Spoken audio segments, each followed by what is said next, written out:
I wanted to produce things in a different way than I had previously. So like I almost would like compare it to like sound of like I wanted distortion. Like I wanted it to sound like a distorted guitar. I think my art normally does not. And basically like I don't know what Blitzkrieg Bop is actually about.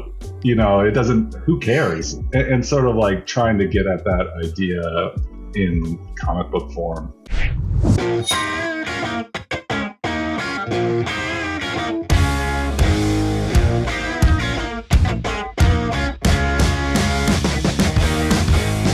Welcome to IC3, where we talk about comics, art, and the indie scene.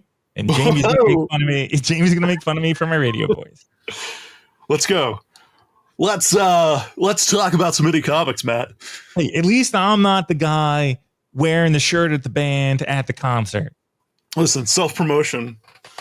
Just oh man, your chest went Rob Liefeld on me. Let's do it. That's right. True indie comics. I didn't realize I was wearing the shirt until halfway through this interview. And then I looked up and I went, oh no, I'm normally wearing like a collared shirt. And here we are, we're talking to Jesse Lonergan, and I'm wearing my own merch, which is a bummer. Jesse was an amazing interview. Yeah. What a great guy. We have spoken to him multiple times. Just as fans and friends, and it's great to have him on. Great to talk about his new book Drome, which is 300 plus pages of action, gods and man and morality and myth, and it's like biblically epic. It's so great, good, beautiful. It's a beautiful 35 panels, pages. Yes, splash pages are 70 panels. That's right. Yeah, those double page spreads, they're pretty hefty. That book was great. After reading that book, that's all I wanted to talk about in the interview was that book. Yeah, it's gosh, now we're selling the book. The book is so exciting. I bumped my camera. The book is so interesting. It's so well done. It has like hints of Mobius. It has hints of just weird 80s animated movies. It has a lot of Jesse Lonergan. It has one of the coolest fight sequences with one of my favorite panels. Panel of the year. We're at that point. I'm going to say panel of the year for Jamie Jones is in Drome. We talk about it a little bit in the interview. Interesting. We're I can feel the fall weather coming in, and we start pulling out panel of the year stuff. But no, Jesse was at the first IC3. Really great guy. I got to talk to him again at Heroes Con. He's working on a Mike Mignola book coming out in December. Faster gets a re-release in September, something like that, which is great. That's a great book too. And it's been a while since I've actually talked to you, Jamie. I know it has been. So, and a lot of things have happened. A lot of stuff, a lot of work. Yeah. The bow tie is gone. I don't know what happened. Did we lose it? I've never worn a bow tie for this podcast, Matt. Check the tapes. Roll it back. But I want to see some artwork, and I see it on your wall. Yeah. I want to see that. The cover to SPAKOW 5. It's I just posted it on Substack today, so it's like this is an exclusive look. This is the cover. Who are all these people? Here's the thing with SPAKOW 5, I just wanted to paint pirates. And this has nothing to do with the interior of the book. It is inspired. I wear my inspirations on my sleeve by N.C. Wyeth's end papers of Treasure Island. This is a mug I got at the Brandywine Museum. I went last month. So I wanted to paint pirates and wanted to make it kind of feel like a pulp action cover. So I just painted this. I'm also working on... Yeah, I saw another picture come up there. I was like, wait a second, there's two. Yeah, this is just some goblins, a goblin warband. Oh, that is awesome. Super fun. In the middle of painting this. This is going to be the centerfold poster for issue 5. So 2 kind of paintings. When They're does big. SPAKOW number 5 come out? I think November. Okay. I think that's when it's going to hit.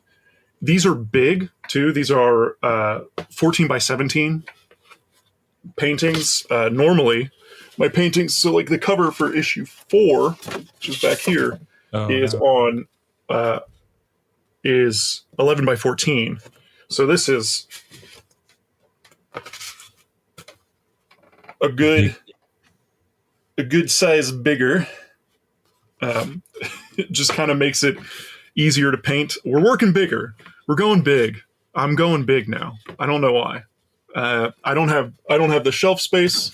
I don't have the space to go big, but we're going big. Should we? Let's talk to Jesse. Comic Art Fans is more than a website. Now, it's an app. Discover original art, share your collection, and connect with a community that loves comics as much as you do. Download the Comic Art Fans app and join the conversation. And speaking of conversations, let's jump back into the episode. What does that process look like when you're starting a project or doing something? Are you a heavy writer? Are you a ideas come and go and then you just kind of pick which ones you're interested in? Do you do a lot of pre-sketching, character design stuff? Does that influence what you're doing? Yeah, I'm definitely not a heavy writer. I hesitate to even use the word write because I hate writing. And when I say writing, literally the act of putting words together, zero interest. So I think I feel like I always sort of jump in before I'm really ready and have a lot of misstarts. But I think ideas need to percolate and maybe they'll get to an outline form. This is for my personal stuff. They'll get to an outline form and then I'll just start sort of making pages and seeing how things work. I feel like I have a very, I don't know if holistic is the right word, where every piece feels like it needs to be figured out. People talk about me being grid obsessed and I can't deny it, but part of it, because it's true, but it's part of me is also what is the grid that this project is going to be on? What are the dimensions of the page? Which is kind of a frustrating place to start where you're I need to figure out the shape of the page. Where I think most people just sort of every page is the same shape. What are you talking about? And I'm well, if I do I do my math breakdowns and stuff. And so all those things sort of cook together and drawing characters and stuff. And then, I always feel I launch in a little bit before I'm ready and trust myself to figure it out as I go along. I sort of, I see the way other people work and it feels very difficult to me for if I were to work that way, I see people who thumbnail out a 200-page graphic novel before they start drawing it. And that would be very, very hard for me to do because I feel I would be quite bored working on the finished pages. And so for me, I want maximum creativity at each step. So my thumbnails have no figures in them. They're just panel shapes. And then it's pencils, okay, forms, but not really any details because because when you over pencil something, then the inking is boring for you. And for me, it's boring for me. Other people, I have no idea. For me, it gets very boring if I'm trying to match these really good pencils. So my pencils kind of suck. And then I'll get the inking done. And I probably go too far in inking because then I am really bored doing coloring. Because I it is the least interesting because for me, it's the sort of the least creative part of the process because I basically feel I draw comics to a pretty readable point in black and white. Color is important, but Coloring I find more tedious than fun. Um, yeah, but sort of, yeah. So I not much writing, but a lot of like creative thinking and maybe note taking, that sort of thing. It also depends on the project. I feel like I haven't figured out a system that I feel happy within. like I don't know how Ed Brubaker works, but Yeah. like I am in awe. Like I'm like how can it be like it just like it comes out and it's good. It's like high quality. I Yeah. don't know how that works because I'm like, all right, I finished this. Let's have a think and like let's reinvent the wheel, which Yeah. I feel uh, sometimes feels really dumb on my part. But Have sometimes you? it feels like this is your personality. This is what you got to go with. This is who you're stuck with. I have so many questions out of all this stuff like here because like that boredom thing and then like the challenge thing and so then I just Yeah. with my you gave me this we ride at Oh night yeah. and then I love that you just give all the tools right in the beginning of it and like so my question to you is this more of like was this a challenge thing to yourself to try to figure this out how to make it all work or was this where are we coming from? I think with that particular one or just in Yeah, general. with this like was this like trying not to be bored? Yeah. Everything is trying not to be bored. I think like I feel with every project that I've worked on, there is a point midway through where I am sick of the rules of the project, and which is funny because I'm a person who makes a lot of rules for themselves. But it's like if you're drawing a western, that means you're not drawing rocket ships.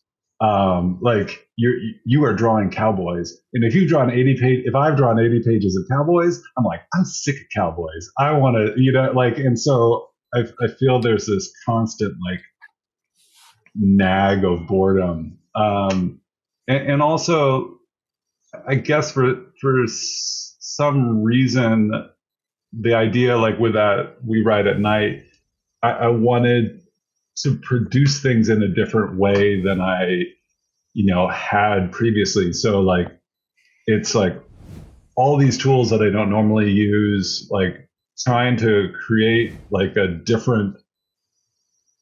very different thing. I don't think it necessarily looks like something that's not done by me, but it's in terms of process very different from anything else I've done.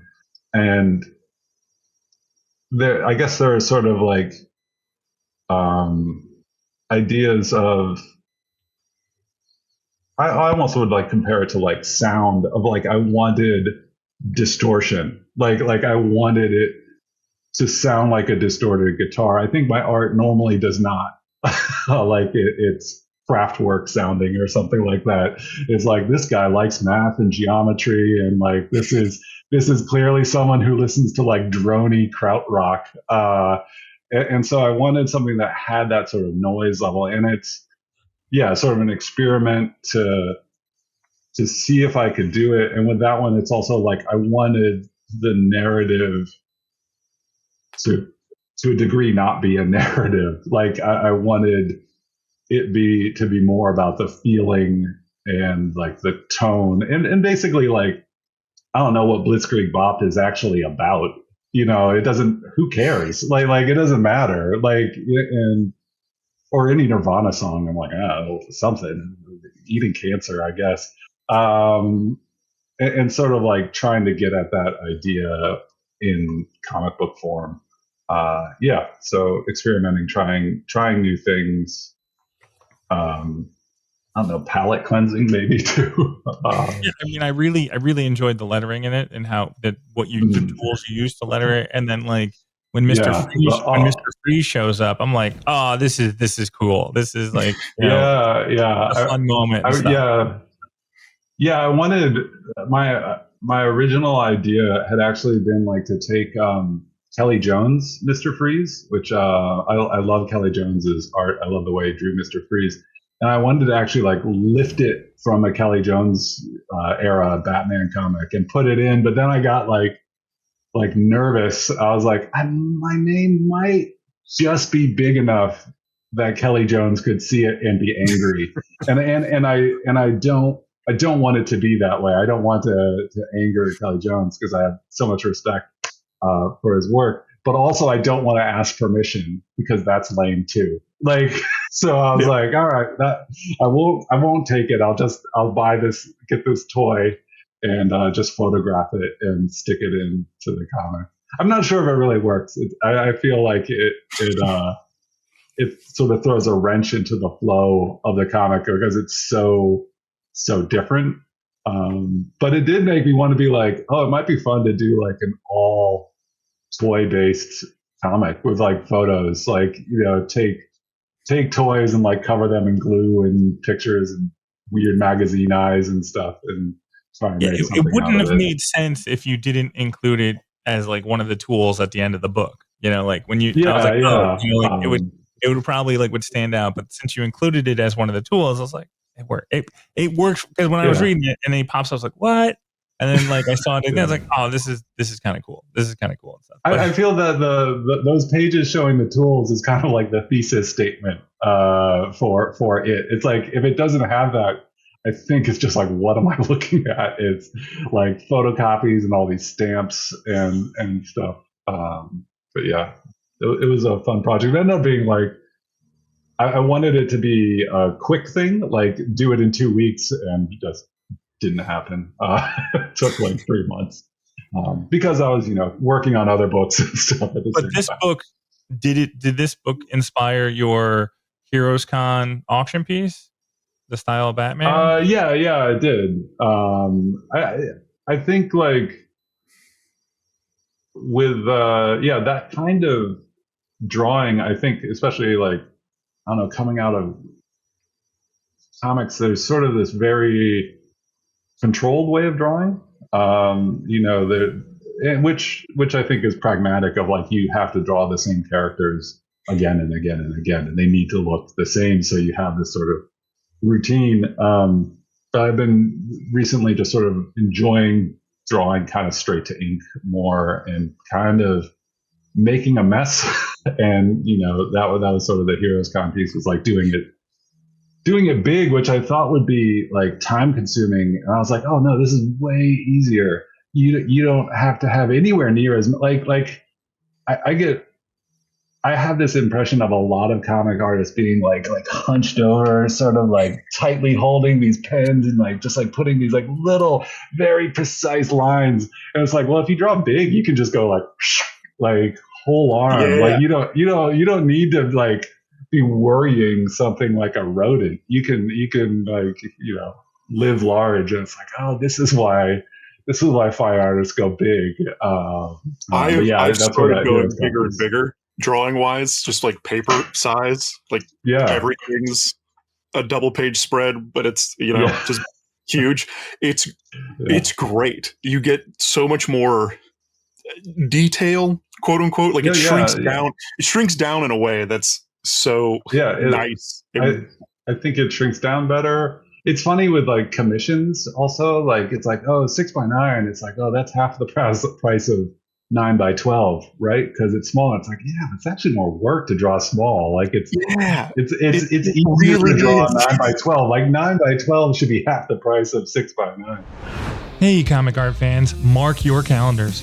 OAX, the original art expo, takes over Orlando, February 20th through the 22nd. 3 days of events, artists, and amazing original art. Get your tickets today at oax.art. And now, back to the show.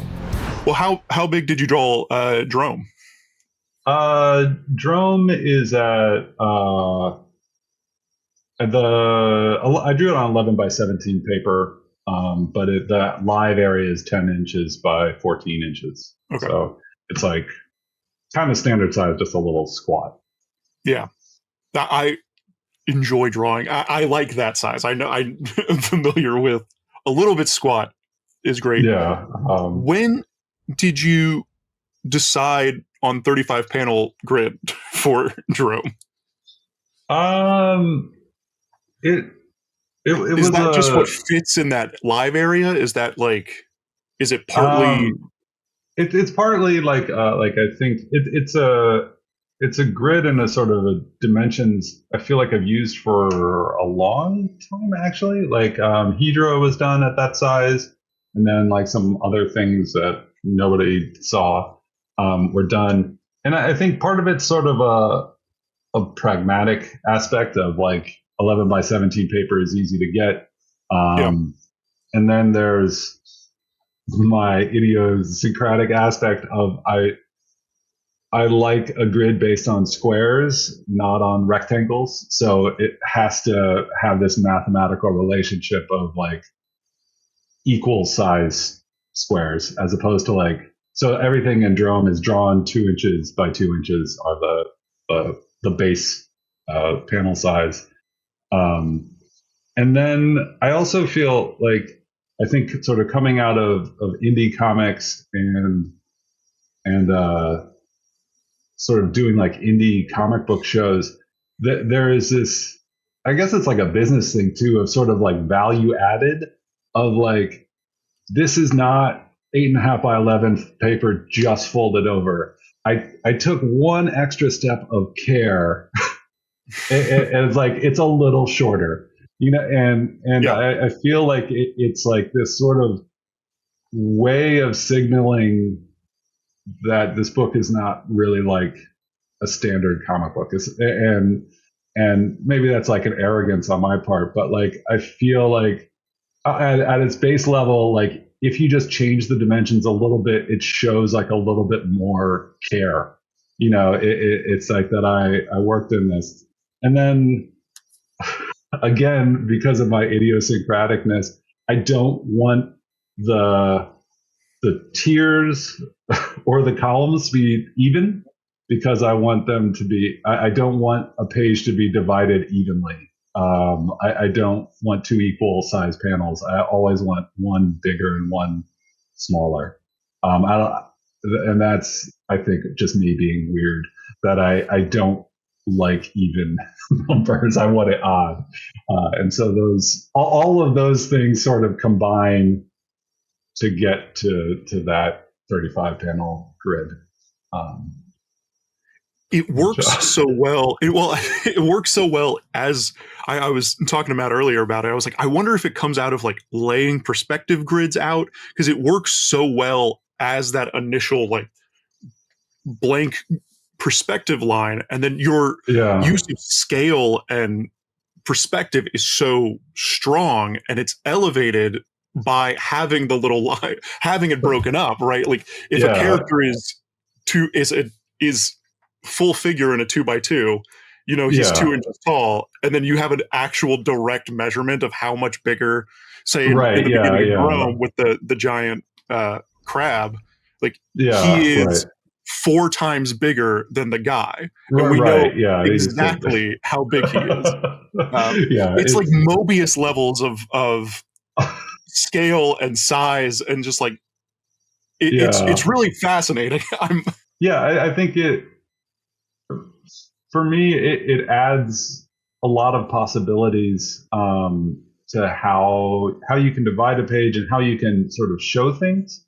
Like I feel, and that's partially just like the density of it, is that like if you have like the classic 6-panel sort of page layout, there's not really that many possibilities for like eye movement. It's really hard not to go that direction. But when you get sort of dense, you can start really like being like, okay, it's going to go down. Like you're going to feel like the size and stuff. You can sort of, I don't know, create those relationships. And even if it's not like a real relationship of where like this thing is big, this person is small, it can be like an emotional relationship where it's like this person is huge and this person is tiny, right? Yeah. And so all those possibilities I feel open up. And I guess you don't need a grid to do that. You could just draw it that way, but there's something in my brain that needs that order. I feel like it's at once I can make lots of pragmatic arguments for it, but I'm like, and I also can't stop doing like the idea not measuring out a comic book page, I'm like, impossible. Why? Yeah. Why wouldn't I? It's like people who tell you like, oh, you can quit drinking coffee. I'm like, why? What is the advantage of not drinking coffee with zero bad things that happen from drinking coffee? Like, it works so well, and I feel like a lot of times people use a lot of panels to speed up the pace, right? That's the big Frank Miller DK disagree with that one too. DKR thing. Is it's you don't think it's you think it, I think it slows down. I think it slows down for your stuff for sure. Okay. Yeah. That's but like for him, it's used in such a rhythmic way, and I think the rhythm for yours, when it is broken up, we've got some pages like in a fight scene where it's done in such a way that's like, here's one full figure and we're breaking up the figure. Oh, they're right there. The top top left. He's, the red guy is completely we have a full figure and he's still broken up into that grid. That slows you down. Whereas and then it emphasizes the 2x2 figure in the background in a way that like directs your attention to it, where it could just, if it was a big panel, you would just fly right by it. And I think with this page, like part of like my thinking was that with these two characters, where Red is this sort of savage beast that's like untrained, and the swordsman is experienced and skilled. The swordsman's really in control of this fight at this point, and he is kind of unbound. Like he is free. He's not really locked into these panels in the way that Red is. Red is sort of like, yeah, you're not going to win this fight because this other guy has trained and basically can step to another level for the most part. Was sort of the idea of like keeping him outside of the panels is like him not being restricted. And so even though Red is like bigger and stronger, he's at a disadvantage at this point. And on the right side, you just kind of walk me through like you have the thin guy. Some of the panels don't have borders, and then like you border a few there. Explain to a layman what we're trying to do here. I think I was trying to, it's sort of the same idea of like him sort of being outside of it, but also that he sort of can move kind of magically. Like that, his upper body and his lower body seem to be moving at like hyper speed, where he's not in the same place at the same time. And he's far away, but then he's very close. And then sort of him entering basically into Red space in the bottom. So he's like, coming out of these panels, out of his space and into Red space, and sort of, stabbing him in the back. So yeah, sort of playing with that relationship and how it makes the swordsman fast and Red super slow. Like that Red is taking up 4 panels not to move. And, the swordsman is in 2-ish panels. I always think it's funny. People will sometimes talk to me and be like, oh, that 23 panel page. I'm like, I have no idea how many panels are on any page. I know there's like a 35 panel template, but otherwise it's like, I don't know how many panels are on the page on the right. It's like, I don't know. What is a panel? But like, so that he's sort of locked in. And basically that, I don't know, it's the magic of training and study that gives him this power that he can sort of come in and out of the panels, while Red at the moment cannot. Top panel where the swordsman is cut in half is one of my favorite things I think I've ever seen in comics. I got there and I was like, this is brilliant. More, I Thank you. don't think anyone else could pull I it see off. it and I feel good. I was like, oh, that must have been a good day. Good. You Like, should. whatever that was, my daughter was probably screaming. It was like 3 months old or something. But yeah, that one. Whenever I so see it, I'm like, evocative. that's a good idea. It's so evocative. It hits perfectly the that middle section where you have the close up of the swordsman and then the sword in the extreme background and his face in the extreme foreground looks like if you were to do it in a manga, it would be that extreme foreground background, but breaking it up it's like everything's still in perspective and you're not, you are able to can maintain your anatomical integrity with by cutting it up that way. And I think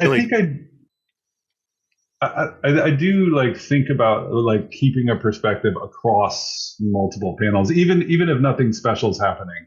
Like this one is high action, lots of movement, but keeping that sort of, I find for readability. So in that row where he's close up and far away, and then less far away, but his eye line is kind of remains consistent with her eye line. And so it's even though they're not in the same place, I feel like it creates this sort of continuity and allows for that popping back and forward sort of thing. The full keeps it from getting confusing. I guess it's once it starts the perspective, especially with it being this dense, is if this perspective starts getting off, it's this is just a wall of noise. I feel like. I feel like a lot of the reviews people say is oh, it's experimental, but understandable. It's not. It maybe is working in a different way or a more nuanced way, but it's also clear. I don't think. There might be some points where things get lost, but there's also parts where I'm it's okay if people are lost for a little bit.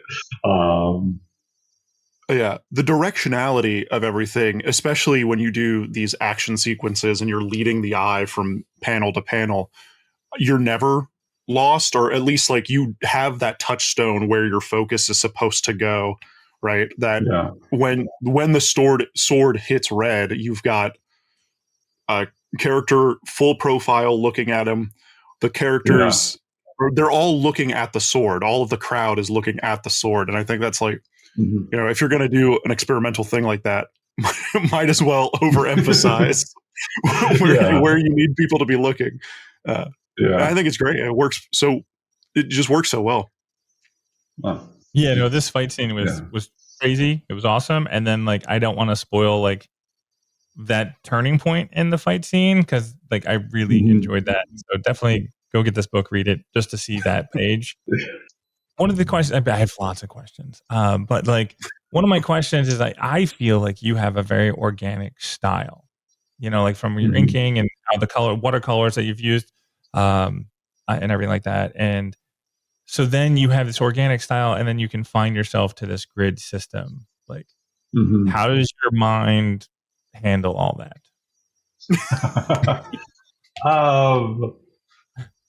I think it's there. I think it's a balance. I feel. I don't know. There is that grid system inside of me, but then I feel once and I'm very up. I know how stressed out I am, and anyone who's met me is yeah, that guy's got some stress. I feel there's that aspect of my personality that comes out there, but then I can be pretty laid back in a lot of ways. I don't worry about stuff. There's people talk about things and I'm yeah, I don't know what you're talking about, because I don't pay attention to, I don't know, jobs. People have jobs and they're what's your friend Kevin do? I'm I don't know. he liked the most recent Star Wars movie. I know that, but if you ask me what he does for work, it's a mystery to me, because and so I have that sort of quality too. And I think like with the drawing and the rendering, I kind of try and be pretty loose, like it, and not worry that much about it, and kind of keep that sort of organic feel, and which I think sort of counterbalances like the more obsessive paneling. Where that puts me as a person, I'm not sure.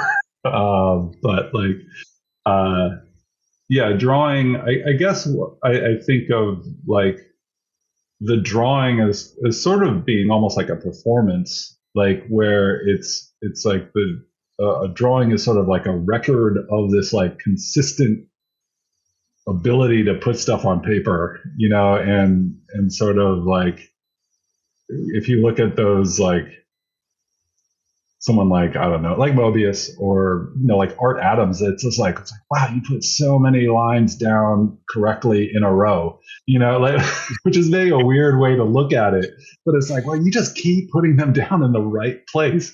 And I sort of think of art as being like that sort of like this document of ability. And for me, I think I lean more, I don't know, not really that Art Adams direction, which is a little too like controlled and strict for me. And I lean more in a looser, noisier direction.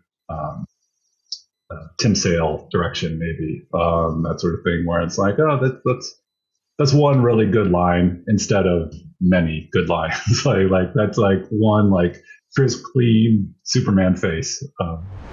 Listen up, collectors, artists, and fans. Comic Art Live is back November 15th and 16th, right here on comicartfans.com.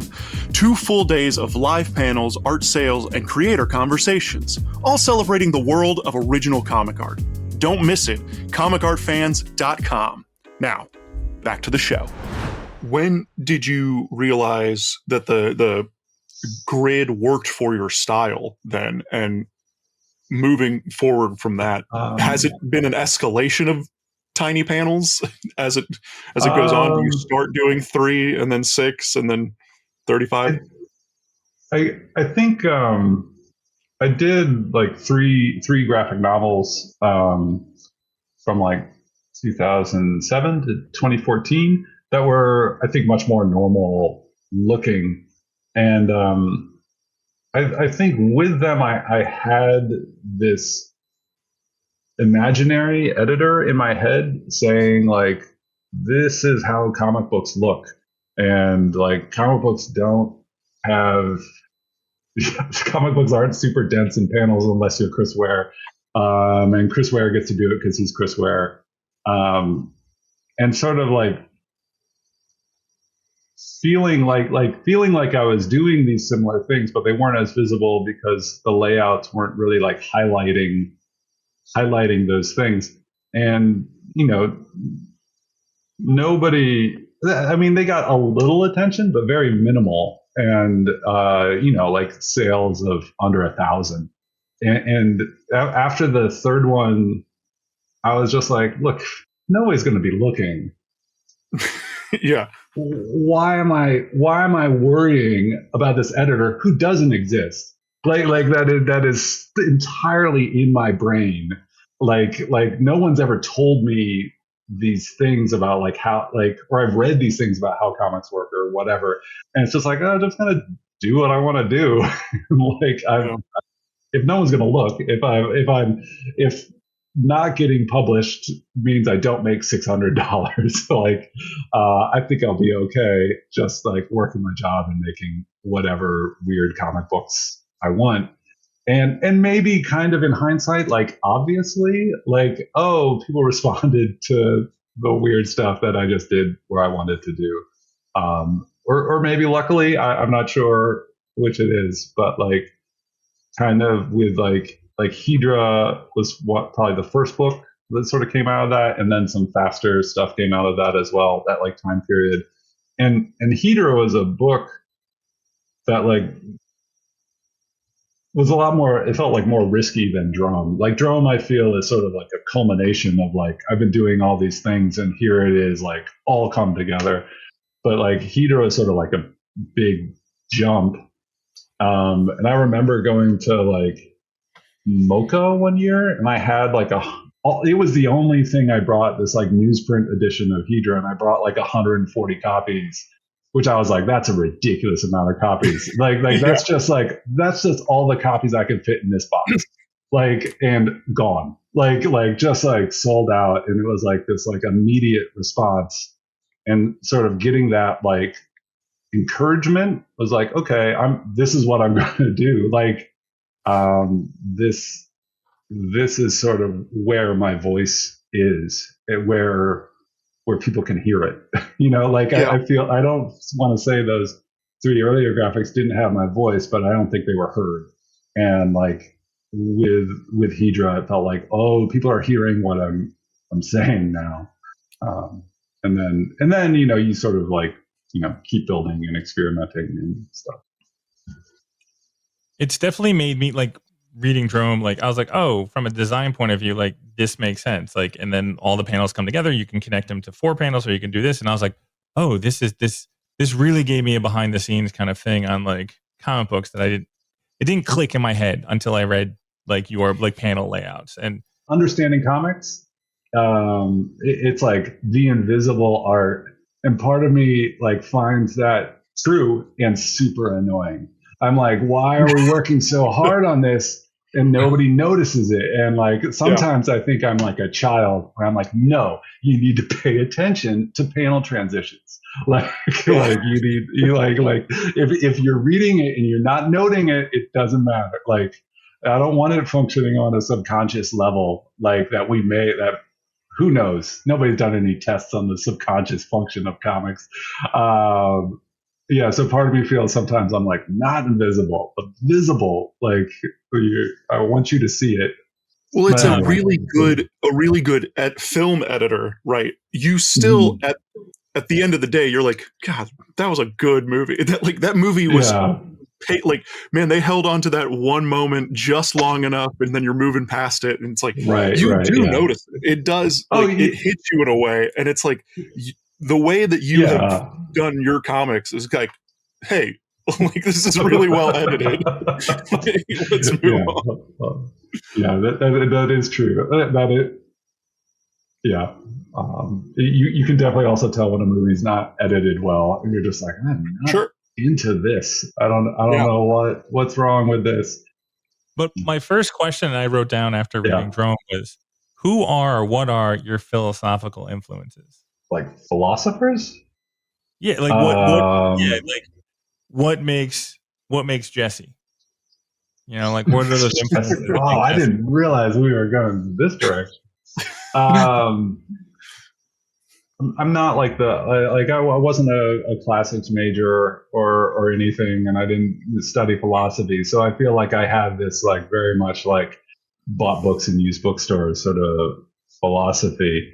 But I guess I kind of think of myself as a little bit if I've actually asked about my like philosophy like an absurdist, where it's like, I don't know, it's all crazy and frustrating, and like the reasons aren't always that clear, or maybe like it's kind of all a mess. It's always been a mess. It's always going to be a mess. I guess that might be my rock bottom philosophy. Like I don't know. There's like the people who believe we're going towards utopia, which right now, you know, probably fewer and fewer of those people. But it's like, I don't think we're going towards utopia because people are still people, and we get together and do really dumb things pretty regularly. So I think that's it. And sort of, I think life is sort of like this push and pull back and forth. And sort of, I think with Drome, it's this idea I would say like maybe the core idea is like chaos and order, and like this sort of going back and forth between these in harmony, out of harmony sort of things. I don't know if that answers your question. If I was supposed to say like, oh yeah, Camus, I like The Stranger, and No, it was. I mean, we all have different journeys, and we all do different things, and just mhm. reading this book, I mean, it felt more philosophical to me, kind of thing of like, like you said, the chaos and the order, and humans Yeah, sucking, being horrible people and stuff yeah, like that, and I was like, oh, yeah, this is like really good, and then like with the gods, and I'm sure are those are yeah. gods, right? So just there's a lot of I list them elements as that you're like throwing there's around two there. gods, there's like Yeah, three demigods, and then there's humanity. Yeah, I guess it's sort of, I don't want it to be didactic in any way and saying like this is what I think and you should think the same as me. Like all I right. No, sort I of get feel you. like I'm like putting these pieces in play, but I guess I do feel like humanity is like this push and pull. Like it's a back and forth. It's a balance. Even within myself, I feel that like balance. Like I don't know. Matt has 3 kids. I'm sure he knows about this these like balancing things of like I want to be fair. Like you're driving me crazy. Like like these sort of things that are pulling you in different ways, and it's not just two. It's like seven. In any life, it's a million different things, and sort of like that. That's sort of where life is. Sometimes there's a bit of fatalism. Like I feel like your whoever your parents were, you have that inside you, and like maybe some people are able to like just step aside, but it's like there are times when I can feel like my dad's face, like in my face, responding to some stupid situation, and I'm like, don't do that. But it's like it's not like it's anything I admire to him in him. It's just who he is and not who I am. It's sort of like this inescapability as well to like your fates, but you still got to fight it. Like it's all absurd, it's all crazy, but the only thing you can do is do your best. Yeah, because I mean, I look at your, I look at the whole thing, your Drome, and I look at the bio, and it's like Peace Corps, baseball, sad robots, and I was like, there's lots of philosophical stuff going on there. Baseball alone has lots of things going on, Yeah, yeah. you know. Baseball's life. It's much more so than soccer, I think. Like it's slow and boring, and then amazing things happen, and that's it. And Jamie's like, sports. Damn it! Why'd you go there, Matt? Listen, sports are great. Love a Yeah, sport. try selling a book about baseball at a comic book convention. It's just like Have so you many. done a baseball book? Yeah, yeah. The third book that didn't get noticed. Have you added a grid to it? Just It slap. did have one. It just not as noticeable a grid, but there Yeah. was one. I think it was probably the Dark Knight 16 panel. I don't really remember right now. But yeah, it was a baseball book, and just like the amount of people within, especially the indie comics scene, who have like such an extreme distaste of sports that in some regard I totally understand. Like gym class, I wasn't bad at sports. Gym class is awful. Like gym class is a terrible experience for everyone. But like I feel there's some people who don't even see the appeal in the game aspect of sports. like I don't know, it's fun to try and throw a ball through a hoop. I think, like personally, like if I see a basketball at a basketball court and nobody around, I want to see if I can throw it through the hoop. Like I just feel like I there's this sort of basic thing, and then once you get into like, oh, athletes are millionaires, blah blah, yeah, totally agree. It's weird and stupid, but like the total distaste for all things sports related was palpable with that book. I'm gonna say you like what you like, and don't Yeah, mess yeah, with what other people like and stuff. So if you like yeah. baseball, it's okay. You can like baseball. I mean, but if you like the Yankees, not okay. My guess is Matthew's a Yankees fan. Oh no, I'm a Mets fan, no, man. I'm teaching my you're kids a Mets fan. Okay, you're from. teaching my Okay. kids the worst way to be a I sports knew fan. it was New York. I knew. I was like, that guy was a New York fan, not a Boston fan. So I've taught my kids, because I'm doing what I can to make sure that they're warped just like me. Is when we drive through Philly, we see the stadium. I roll the windows down. I tell them to boo the stadium as we pass by. We don't like this team, and they boo, and my wife's like, "You're an idiot. What's going on?" And I was like, "I can't hear you. Get louder." And the kids are booing. And the same thing when we go to Boston. It's just boo and stuff. Wow. Okay, that's. But I mean, you have a kid now. You can take your kid on whatever sports journey you want. I know, but we live outside of Philadelphia now, and I have no. I'm fine with the Eagles. I don't really care. But the National League, I can't cheer for the National League, any National League team. It's it is. I also, because I like comic books and I like superheroes, and I was like, my team's the good guys, and I tell them those are the bad guys. Yeah. It's the good guys, bad guys. Yeah. And they're getting older now, and they're like, my friend likes the bad guys. Are they still the bad guys? And I was like, their morals are starting to come in, and they're starting to be like, hey, Dad, I don't think all the teams are the bad guys. It's also changed. I think not to make this a sports podcast, but being a Red Sox fan in the 80s and early 90s, that team was that team for a long time.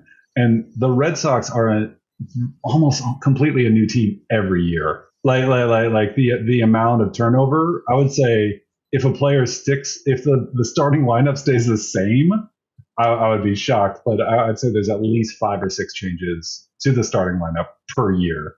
And it's just it's kind of hard to have that good guy, bad guy mentality when that guy is going to be on your team next year, and your good guy this year is, going to be somewhere else next year. Yeah, I mean, again, we're going to make this a baseball podcast, but there was that talk about realignment of the Yankees, the Mets, Boston, and Philly all being in the same division, or that would be the most toxic division ever. Oh my God, it would be the worst. It's just the worst. Anyway, Jamie, bring us back to comic books. Well, see, you had this the distinction between in the 80s and 90s that you had the baseball teams being the baseball teams, and then coming over into comic books, Marvel and DC. There was that animosity between the two, right? You were a Marvel guy, you were a DC guy. Right. And now that doesn't happen anymore. Now it seems to be indie guys, mainstream guys. That's indie books, mainstream books. Do you feel like you fit in are you an indie camp guy? Not your personal tastes. Where do you think that you fit in the industry? I really do feel like an in-betweener. I'm somewhere in the middle of those two camps. I feel. Yeah, having just done New Gods stuff, right? Right, now you're working with Mike Mignola. Yeah, yeah, where I feel I mean, it depends on also how you're breaking mainstream now, because I feel Image is mainstream, I would say. I consider Image to be mainstream. Right. And there's definitely Image books that I like. I don't know. I think I'm somewhere in between. I think probably the division maybe is actually a boring money one, where the indie is especially if you're heading towards Fantagraphics, it's working this as a job is actually totally corrupting your art attitude. This is possibly me projecting. And then there's mainstream where it's I'm just doing this because somebody pays me. And I think I'm somewhere in between that, where it's I do this because I want to but I also think I do it well enough that someone will pay me to do it. Like, you know, that sort of thing. And so with a book like Drome, like I did it because I wanted to, you know, and I didn't know how I was going to publish it until it was done. And, you know, no editor touched it until it was finished. And then it ended up going to First Second, which is owned by Macmillan, which is one of the big 5 publishers. So it's like about as unmainstream, as un-indie as you can get. Sure. Like, you know what I mean? Like, and so it's like, I just feel like I'm somewhere in between. I look at, you know, mainstream artists and mainstream writers, and of course, like some of them don't do it for me. Some of them seem like hacks, but other ones seem amazing. You know, like when I talk about Ed Brubaker, like who is just like off the top of my head, I'm amazed. Like I'm like, these are so good. These are great stories. A lot of them, like done mainstream stuff. You know, like I have nothing against that. You know, and then there's, you know, more indie people, like someone like Jordan Crane, whose work I just think is phenomenal, and it's like I can't get enough of it. And like he's going to be at SPX this year, and I'm like, should I go up to him, like, and like be a fan of Jordan Crane for like a little bit, you know? So for me, I just sort of, I don't know. I think I'm somewhere in between. I don't really feel. I don't think I'd be happy just drawing a monthly book. Just doing that. I think I always like sort of like doing my own sort of weird stuff. But yeah. So I guess that's how I feel. So when I was on Comic Art Fans, I like was Googling, and you know, I searched your name out, and I saw a ton of commission work that you did, and it's all over the place. What's like the trending commission? What's like the trending commission that you're getting requested for now? I haven't really been doing too many commissions this year. What do I get? The trending one? I don't know. I've done. Or what do you like to draw? Most of the time. Oh, what do I like to draw? I like to draw RoboCop. I've never gotten a RoboCop commission, but that's like one of my favorite characters. I love drawing Cable. I love drawing any of the comic book characters. Like I think Cable is such an interesting from a design sense, in that you can't really draw him wrong. Like it doesn't matter how much distortion, what your take is. Like it's like you get the arm, you get the eye, it's Cable. In that design is so resilient to anything, as opposed to something like Mickey Mouse, where it's like, well, you didn't draw that ear the right size, it looks wrong. Like, you know, Cable's like the total opposite. Dead Man, I always like drawing. Dead Man's a lot of fun. I'm trying to think of who I've drawn. I think I've drawn Mr. Miracle a lot. Like that might have been one of the more requested ones. You and Tom King should get together and talk about grid structure and stuff. Yeah, we could do that. Convince him to put more panels on a page. More panels, I think. Enough of these nine panel enough grids. Of these nine. Have you heard of 35? What about 40? 60? But so I was flipping through, and I'm a softie, and like this commission spoke to me. Yeah. Ruth Wander, Nicholas. Yeah, that was that's in a sketchbook. I think of all Groos. I love Groo. Groo is one of those like early ones for me. Like where it was like my cousin had Groo, so that one was fun. And I was going to ask you about your signature, because like in the 90s, early 90s, it was all about McFarlane doing his crazy stuff with the signature, and other people were copying that. So, because in my head it looks like, I apologize, it looks like a Band-Aid to me. So I'm trying to figure out what your signature. It's better than what my wife thinks it looks like. So um, I guess I actually don't like signing my name, and I think I think at some point I realized like, oh, that's sort of like a little grid at the Right. bottom. Oh yeah. And people sort of identify me for that, so that's how I just sign things. Maybe also like MC Escher, kind of his signature is kind of like that. I think it's like a circle and 3 letters, MCE. When you go and you get a commission like Groo or Batman or something, Groo more specifically, I guess, these characters are like tied to one cartoonist, one person. Yeah. Where do you take, where do you meet your style into their style to like not just draw Groo? Right. Which would be my instinct is just like, oh yeah, well, you want a Groo picture, like here's Groo, it looks like Groo. Yeah. I think with something like that, that is like sort of like a challenge of like, and I feel like working, you know, in the Hellboy universe, like drawing Hellboy is really hard for me because I don't want to copy Mike Mignola, but I do think he draws the best Hellboy. You know, like the way Mike Mignola draws Hellboy is what Hellboy looks like, and I don't mean any like disrespect to any other artist. It's just like, and so like, where am I in that?